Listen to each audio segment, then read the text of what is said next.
It Come says on. recording hasn't started yet. No, it's there we go. Okay. There. Welcome back, folks. This is HC Chats, brought to you today by Dr. Pepper, zero sugar. There's no money involved, but seriously, I'm not here without the caffeine. And the creamy coconut is the best. I'm trying so hard to find a case of that right now. Mm-hmm. Yeah, I went to 3 different stores in the past 2 days trying to find a case of this, and I can't find it. yeah. It's so No, sad. I hoard it when I see it. So valid. For We are not real. here to talk about that, however. Uh, this here is CK Jensen, and I'm going to have her, excuse me, I'm going to have them introduce themselves, and we'll get going here. Perfect. Hi, everyone. I'm so happy to be here. My name is CK Jensen. My friends call me Rin. I hope you will also feel comfortable calling me Rin because I hope we can be friends. I'm excited to talk about one of my very favorite books today. I read it for the first time probably almost 2 years ago. The Monk and Robot duology by Becky Chambers, which, if you are not familiar with the individual books, the first book is A Psalm for the Wild Built, and A All Prayer right. for the Crimson Shy is the second book. And it was, as a writer myself, I was like reading this and I was like, this is exactly the kind of story that I want to be able to tell. And something, I'm just going to jump right into the discussion that I have like lots of Okay. thoughts on. I love talking All right. books. Um, I think something really interesting about this duology is this is not like a conflict heavy book. As it's very much a non-Western style of storytelling, even though I believe Becky Chambers is American. Um, or at least resides in like California, I believe. I don't actually know that much about Becky Chambers outside of this work, which I was going to like look it up, but I like getting to know an author through their work, unless through like a social media page, because I feel like it's easier to enjoy the work if you're not in the drama details of their lives. So, like I said, there's not a lot of conflict in the Monk and Robot duology. Rather, I think it adheres to Ursula K. Le Guin's carrier bag theory of fiction. Are you familiar with this? No, teach me. Okay. Okay. So Ursula K. Le Guin has this essay called The Carrier Bag Theory of Fiction, and she argues that like the first tool that humanity used was not a spear or necessarily even fire, but it was instead something to hold other things like a carrier bag or even just cupped hands. And like, yeah, you were using like carrier bags to hold the wild oats you were picking, or even for like the hunters to bring back their kills with. And somewhere along the way, the stories that we tell got wrapped up in like the hero stories of like, oh, I went and I slayed a giant woolly mammoth, rather than, oh, I went and like foraged and gathered for my family. At which point we like get into Western traditions of, oh, you always need conflict. The only thing interesting in literature is trouble, which is like fair, super good. Like that's what they taught me in my undergraduate creative writing degree, is that Uh-huh. the only thing interesting in literature is trouble. But when you get into like the Monk and Robot duology, it really feels like it's a vessel for emotions other than conflict, which Okay. I love to see in fiction, because after a certain point, I'm just tired of seeing fantasy war books and like sci-fi space war books. As fun as those are, Hmm. um, it's nice to see like something else like getting out into the mainstream. Um, I'll give a little synopsis of the books. Okay. A Psalm for the Wild Built follows a tea monk named Sibling Dex, and they Yeah, the have, TEA, like the drink. yes, Okay. tea as in the drink. All right. They are a monk who serves tea to people who are in need of a listening ear. Um, Okay. and they don't start out as a tea monk. They start out as some other monk, maybe like a garden monk or something. I've already forgotten. I just finished rereading this first book. Because they were always a monk, but they weren't always a tea monk. So they like switch careers, and they're like, this will solve my like dissatisfaction with life. Because Okay. It's like set in this like not post-apocalyptic world, but like I don't know the exact word for it. Maybe postmodern world, like this like you kind of utopian future where robots have like come to sentience and they've all fucked off into the wilderness. Pardon me, am I allowed to swear on this show? Go ahead. Sure. Perfect. Because the opening line of this book is like, sometimes you gotta get the fuck out of the city. I don't know if you like open it, but that is like quite literally the first line. Sometimes a person reaches a point in their life when it becomes absolutely essential to get the fuck out of the city. And the opening line of book 2 is the thing about fucking off to the woods is that unless you are a very particular, very rare sort of person, it does not take long to understand why people left said woods in the first place. So, Okay. excellent. It's humorous. It's great. But sibling Dex goes through this career change to become a monk because he's like, I think I just want to hear crickets, and maybe I'll hear crickets if I like travel on the roads in between like these villages, and I'll meet new people and I'll find like my purpose in life.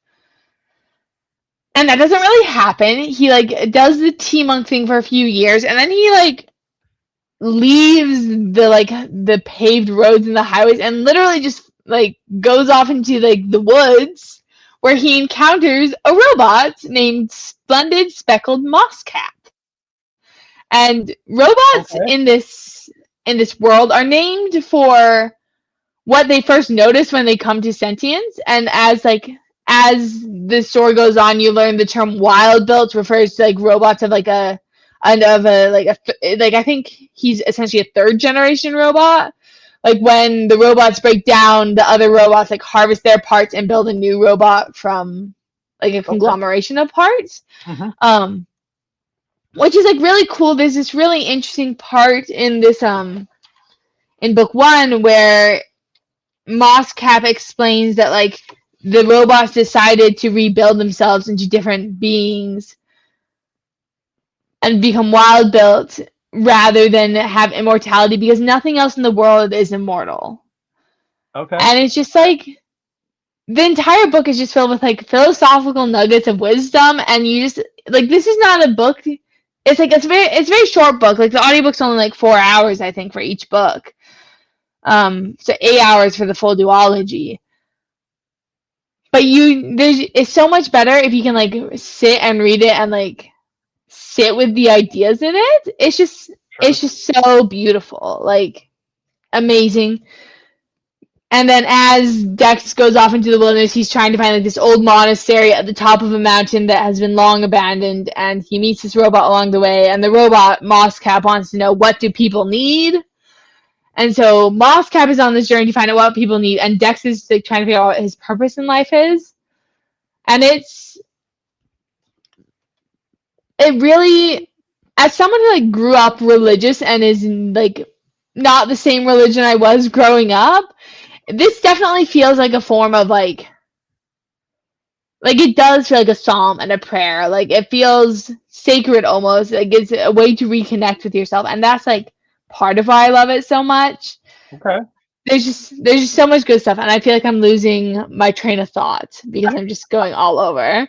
I have so much to say about this book, and I'm like my notes are like scattered in the margins of this this copy, and I have some handwritten notes. Let me like pull out my notes. I think part of why this book is so accessible and why like kind of entered the mainstream and like after the pandemic is because like it follows kind of the cozy fantasy trend. Sure. Like it came out around the same time as like Legends and Lattes hit trad publishing, and Cancel Treason Without Tea, like first book like hit the market. Mm-hmm. So like this cozy stuff. But even with the cozy factor, it still has so much complexity and depth, and is a book that makes you think. And one thing that I look for in like a really good book, I'm very selective in the books I keep on my shelf. Like I will buy a lot of books, but then I'll like read them and like donate them or give them away. This is a book that like I actually borrowed it from the library first, and then I was like, I need a physical copy of this. So when they came out with the dual copy duology print, I got it. But this is a book that makes me ask questions of myself and the universe, and I think that is something really valuable in literature that we're almost like losing. Like, I think right now in the industry, they very much prize like the ability to get books out really fast, right? Like, to the point where like we don't have to get into like the AI arguments because it's evil, but like That's good enough right there. yeah, no, they're evil. But like even as some publishers are like turning to AI because they want to get more books out faster, Mm-hmm. this is like a book that like even with how brief it is such quality and like a quick read, but like it's an enlightening and an enriching read. Like I walk away from this with more questions than I came to it with. Okay. And they're not quite necessarily questions about the text, they're questions about existence and like my own purpose in life. Let me see if I can pull up some of my margin notes. I have a note on page 124. Let me see if I can find it. Before you get to that, or while you're looking, let's back up a little bit. So you have very limited familiarity with Becky Chambers. Haven't read her earlier stuff. Yeah, I've been trying to find a copy of A Long Way to a Small and Angry Planet, I think it is. Yeah. And the like hold lines for it at my library are like 6 months. Oh wow. Okay. And like I'm in the process of like moving to grad school, so I'm trying to like limit like physical books I acquire because Yeah. I'm moving across the country and I don't want to deal with it. So like her books are on my list. I'm just really bad at getting through my list. So what was it about this that drew you in the first place? And by the way, you're leaving Idaho already? Yeah, it's been a whirlwind couple of years for me. Oh, I can explain a little bit more after the call. Yeah. But yeah, Idaho has been home. Like I grew up here. I like left for my teenage years, and then I came back here to like come home in a way and like come back to myself after some really rough times. So yeah, and I think because I was undergoing such turmoil in the last couple of years before I moved back to Idaho, I was like, I just needed something that would like bring me peace, and I think I had a book club read Psalm for the Wild Built, and like I loved this book club, and that was really the impetus that like got me to like get a copy. And like that book club would always announce the books like 3 months in advance, so everyone could get it off the library waiting list because we're all using the same library. We're all using Libby on Overdrive, so. Everyone on the Libby Overdrive. This was in Utah. This was the Beehive Library Consortium, and they have like 3 copies, and there's 12 of us in the book club, and we all have to take a turn. Support your local libraries. Yeah, it's great.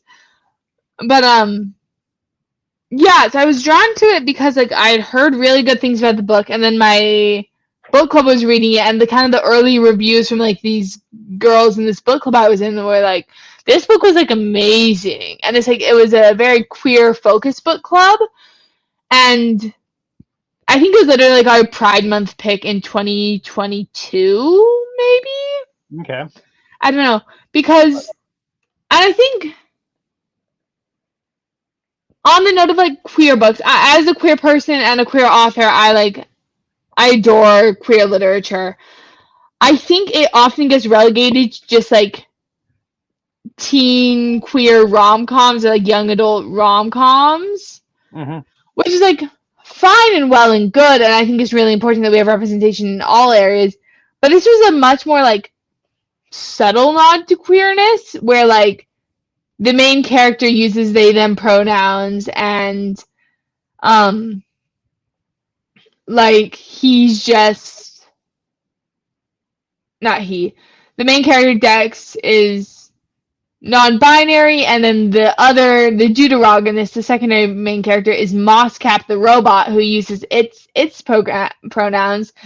Who he's like, I'm an object, and there's this one line, and I kept coming back to it during this reread. Like I highlighted it, but he said, we do not have to fall into the same category to be of equal value. Is like the idea is like, oh, I'm not just an object, but you're not just an animal either. Like, and just because you're an animal and I'm an object doesn't mean we're like one of us is inherently better or worse than the other. Yeah. Which was like this. There's also a line. I was like finishing book one, my reread of book one last night, and there was a line about how I wish I could have the experiences I was incapable of having, and like I think Mosscap says that, and then Dex like reiterates the sentiment. And I just think that's just such a lovely thing to like abstract and to apply to our world, where it's like I wish I could have the experiences I'm incapable of having. Like as a like I it's like identity is a complex thing, right? But like I can like definitively say I'm a white person. I don't know what it's like to be black in America, and as many like books as I read, and I'll get into like mirror and window text in a second. As many like books as I read about like from black authors and about the black experience in America, as much as I try to understand the experience, I will never know what it's like to like be a black person in America. Right. And it's like, but that doesn't like, and it like limits my understanding to a point, but like you can always like seek out understanding. You can like go through the same like metaphorical journey and well physical in the book that Mosk and Dex go through as they like try to figure out what do people need and how do I find my purpose and what does it mean to have a purpose and do I really need a purpose in life? Yeah. So like it's just again beautiful book that brings you like that brings you back to yourself and has you asking questions of yourself to like I think become a better person because I think good literature changes you. I think that's just kind of a requirement for good literature. Like if you're not walking away from like if you're walking away from like listen, I love romantasy as much as the next person. I'm not okay, I use Court of Thorns and Roses, which I've never read. I'm actually adamantly against that particular series because I do know that author is problematic.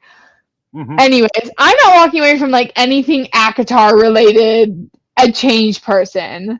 Right. You know, whereas with like the Monk and Robot series, like I think about this all the time. Like I have as an author, I've written 12 novels. They're not all published. Don't look for all of them. They're just on my hard drive.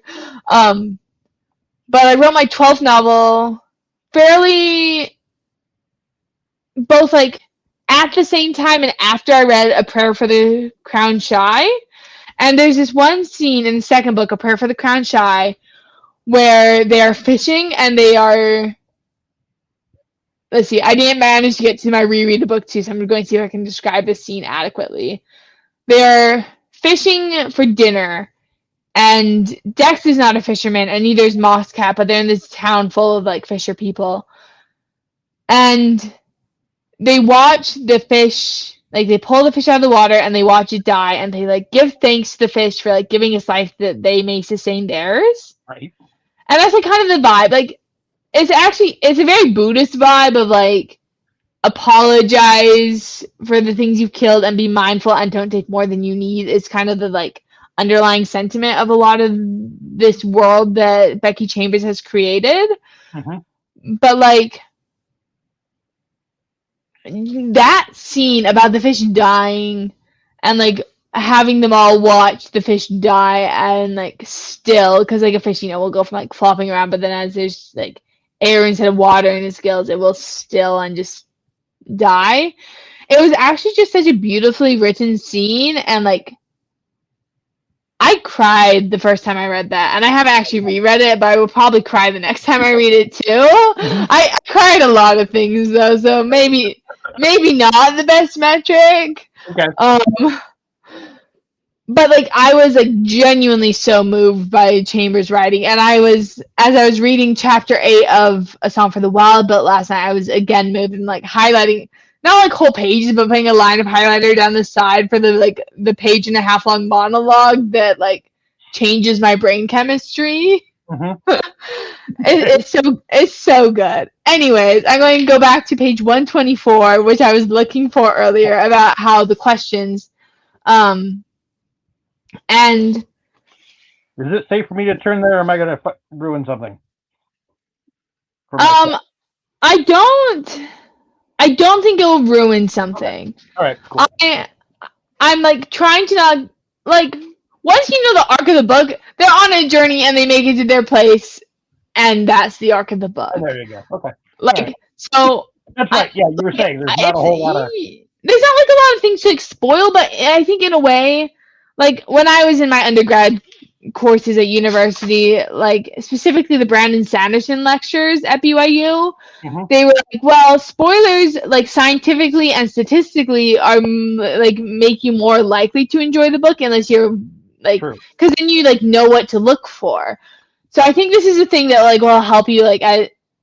I knew where like this like scene was coming when I was rereading it over the past couple weeks in preparation for this interview. And doing that, I think, enriched the experience. So I think you're okay to turn to page 124. I'm All right. on, yeah. I would maybe not read 125 as much. I mean, you can read both, but 125 was just like a moving special moment that again made me cry last night. I Okay. was like, oh, they're friends now, and I just love it when they're friends. But in right now they're talking about like what humans need and what Dex's purpose is. Like it's like coming to the emotional head of the book, Okay. and Mosscap says like what he's like, oh, I've come as like the ambassador for the robots. And I didn't think about it. I simply wanted to go. I didn't think about it for a minute about what would come next. And in the margin, I underlined the words I simply wanted. And then in the margin, I wrote, I'm so bad at letting people know what I want. How can I allow myself this vulnerability? And that's like just a theme in my life. It's like I'm really bad at letting people know I want things or that, like I need help. Mm-hmm. And but like what, and it made me just question like how can I like let myself be vulnerable and like let myself experience things and just like come to the world with fresh eyes and do things because I want to and not because I'm anxious about the ramifications of what my actions might be. Which Sure. like don't get me wrong, you should not make bad decisions. Right. But you know, you don't need to be hyper vigilant and worrying all the time about what it's going Mm-hmm. to feel like, or uh, like you don't need to have everything planned out. And that was like every part of this book. Like I'm so sure Becky Chambers planned it all out meticulously and beautifully. Dex never knows what he's doing, what they're doing ever in the Mm-hmm. entire book. Like they're like, well, I have Yeah. my wagon and my bike, and we're gonna fuck off into the woods again. Mm-hmm. And there's a robot, and I don't know if I like them. It's like it's it's it's a fun read. It's just also like if you stop and let it like sink in for a second, it's gonna hit you like a train. Okay. All right. Yeah. Yeah. So yeah. So viewer, when I use singular, hopefully it's more than that. When Rin proposed this book, I had bought it like maybe a month before, Yeah. and I was like, "All right, let's go for it." You know what? Convinced me to read it sooner than probably 2028. The way that I read, That's uh, so relatable. and that's the challenge. I think it's working. Okay, Let's go. you started a minute ago to talk about what it did for your writing. Yes. Yeah. So yeah, so I had previously, or I think in between reading book 1 and book 2 of this duology, I encountered the Ursula K. Le Guin essay of the Oh. carrier bag theory, which I mentioned Mm-hmm. earlier. And once I had like the language to describe what Becky Chambers was doing, I was like, this is how you, because like the carrier bag theory is so hard to wrap your brain around. Like how do you tell a story without conflict?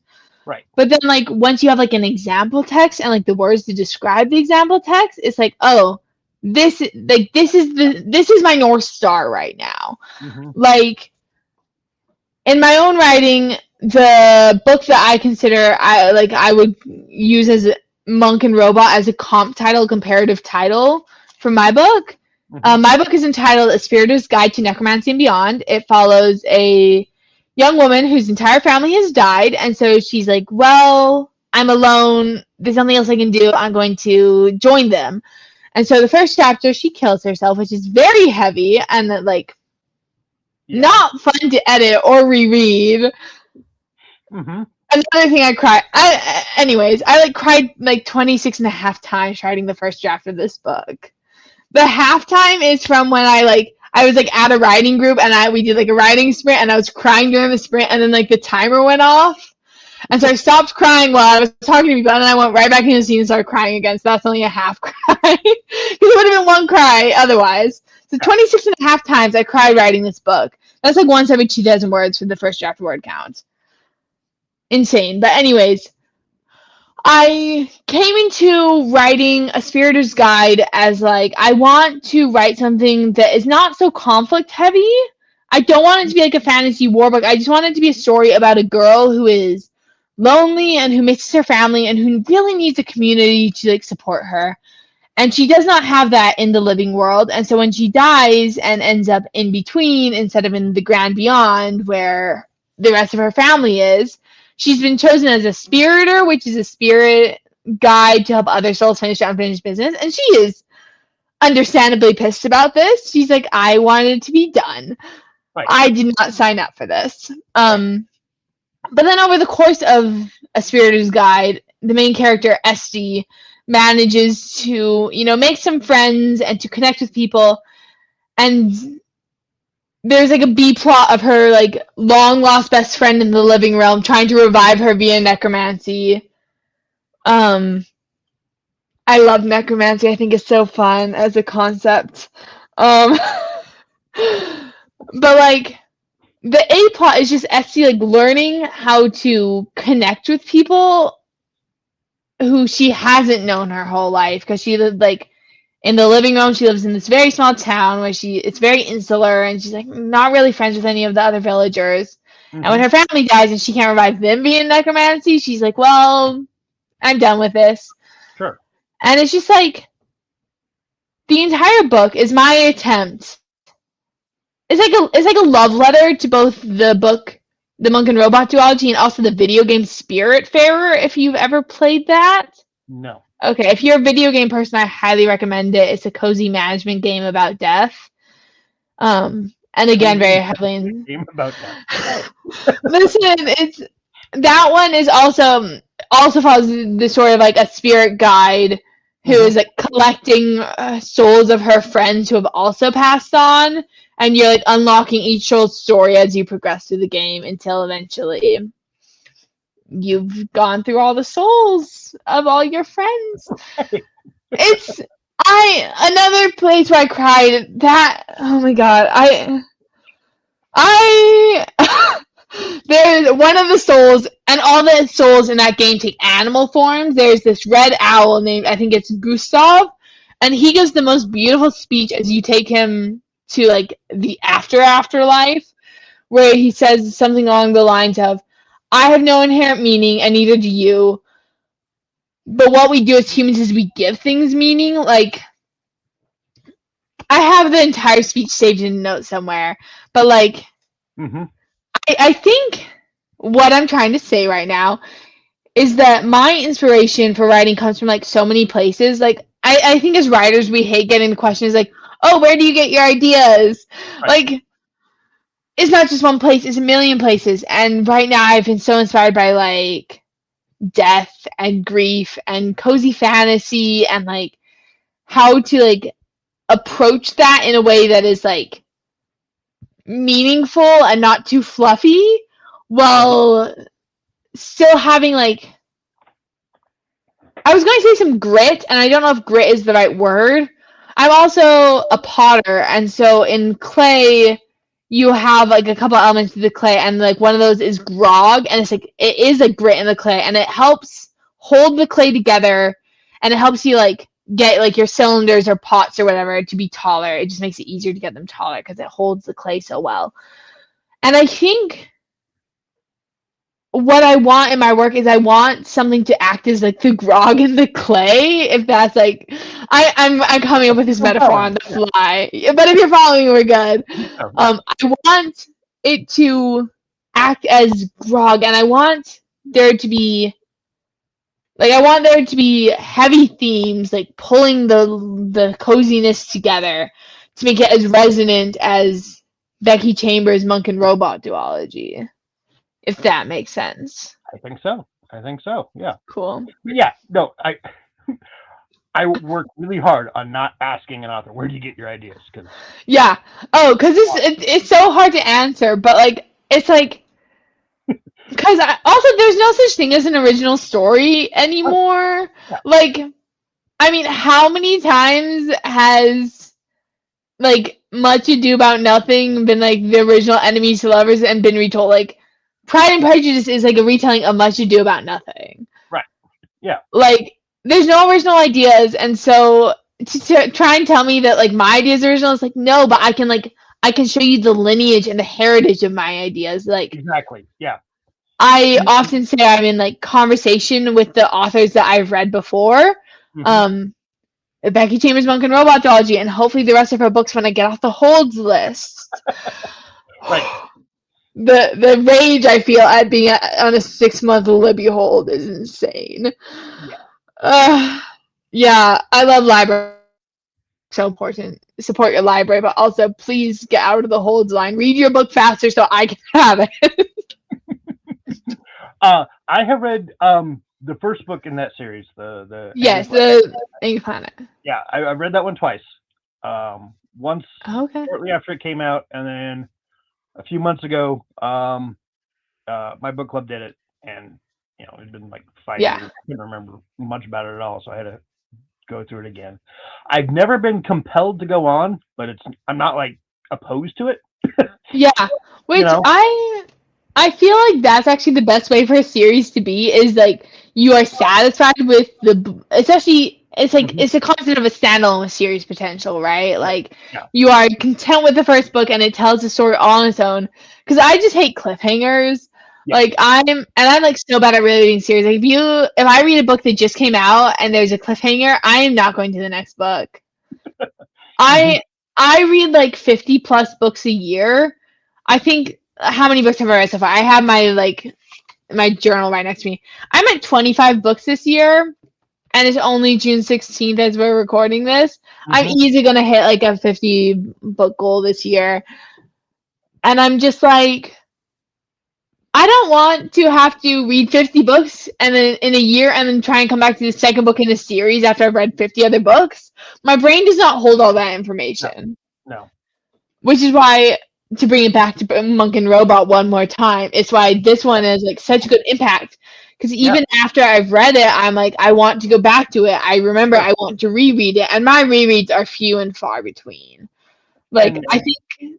Oh, go ahead. We're talking like 294 pages with both of them together. Yeah. So. Oh, it's so short. The first book's like only 149 or something. Yeah. Like they're both like 150 pages, super fast reads, but like you can slow down and enjoy them for sure. Sure. Yeah, I was just about to say something and now I actually totally forgot it. It's okay. I don't know what I was gonna say. You're good. I had it and it was gone. Yeah. Let's see. We've talked about that.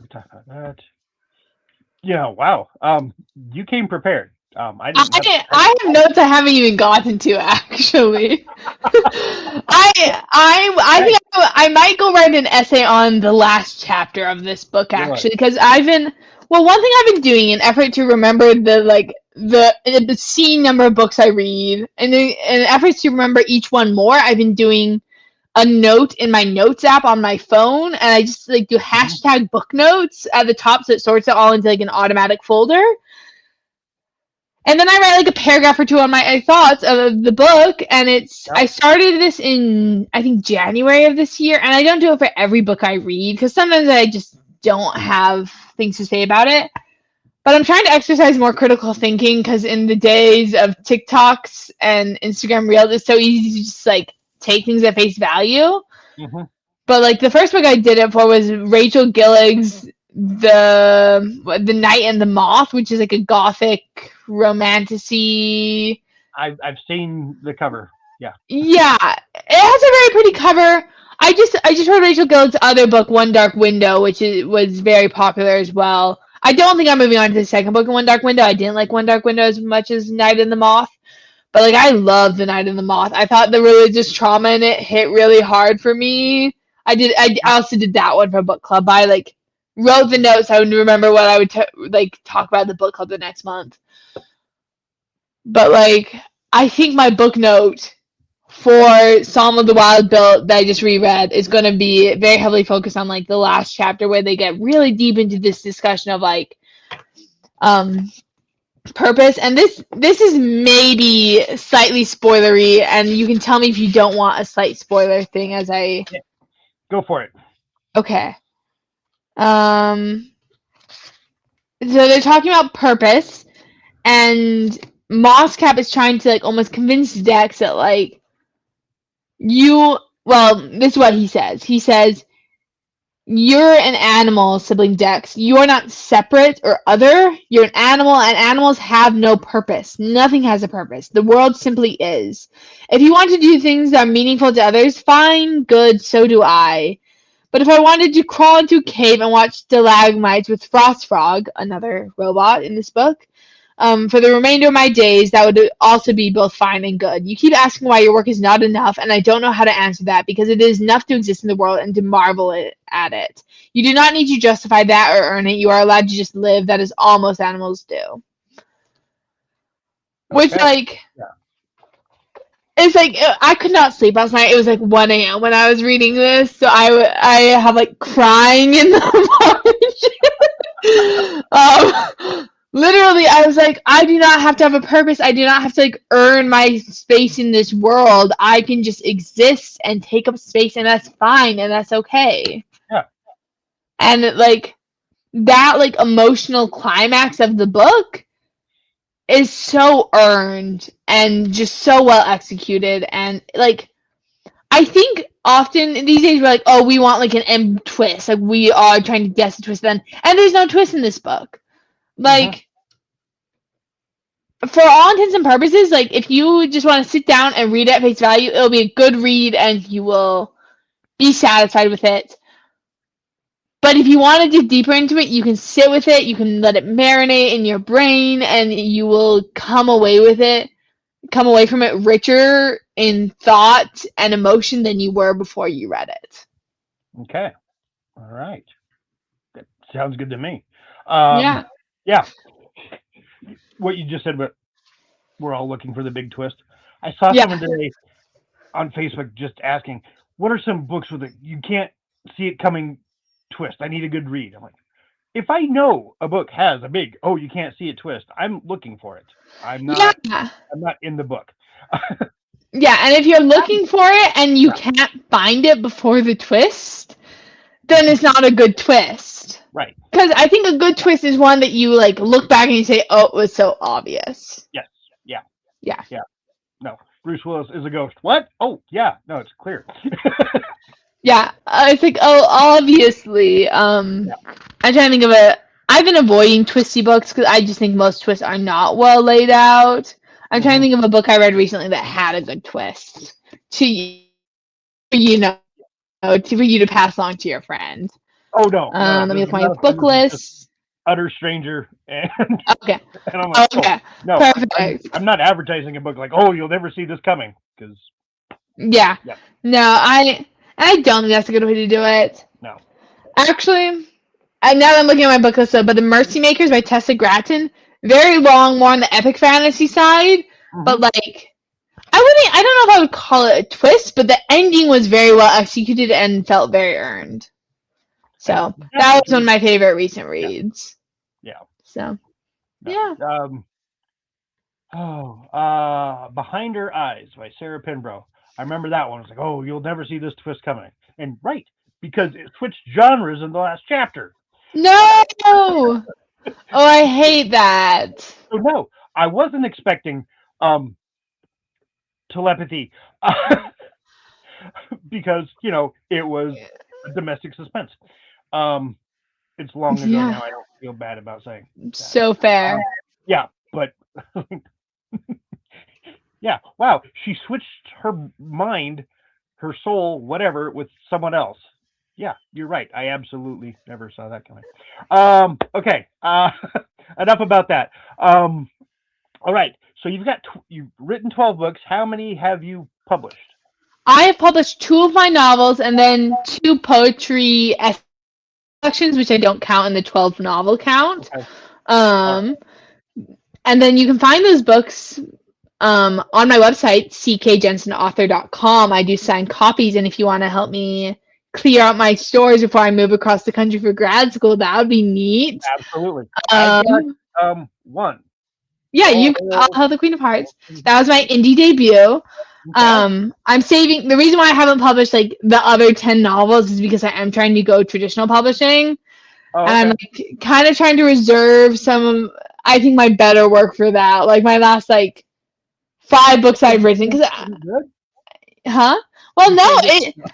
I was 19 when I wrote it, Okay. All right. so Yeah. All right. grain of salt with that. It was good for what I could do at the time, but I have like 5 more years of experience under my belt now, so Oh, yeah. I think good practice for an author is to hate your earlier work because it's not as good as you are now.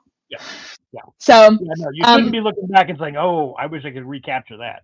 yeah, I mean, yeah, I don't want I think the core premise of that book is so good, and I would love to do a second edition just with like updated prose and like re-execute some things I think I didn't execute well the first time around. So I have a second edition in the works, and I have like plans for a double release with like the prequel when I actually get the prequel written because I love it. My dad is one of my biggest supporters of my writing, which is so Mhm. sweet because he was not always. But he bugs me every couple months. He's like, "So, Mad Hatter prequel written," and I'm like, "Eventually," and it's in 5 years, so it's not looking good. I have one draft of it, and I just hate that whole draft, so I trashed it. Okay. It's also on the hard drive, but yeah. Anyways, if I can plug the rest of my stuff, you can find Yeah. it at By all means. ckjensenauthor.com. I'm ckjensenauthor on all social media platforms. I'm most active on Instagram right now. Um, I'm also a book coach and a developmental editor, and you can also find that on my website, ckjensenauthor.com. I would love to work with you on your books. Fantastic. Um, yeah, thank you, HC, so much for having me. This was such a blast. Oh, good. I really appreciate it. You made it easy. You came Oh. in and I didn't have to ask a thing because you had notes. Uh, I was so worried. I'm like, I'm just gonna talk the whole time. He's not gonna get a word in edgewise. That's good with me. That's good with me. And for those of you who've made it this far, it is a wonder because we had like 8 different audio problems at least before I Oh hit the my play. god. So Yeah, nothing was working on the first 5 minutes of the call. yeah. So we got here. And if I can get my mouse to work, I will find the stop recording button. No, really, mouse. There we go. Okay. Thanks for watching, everyone. Thank you. Bye.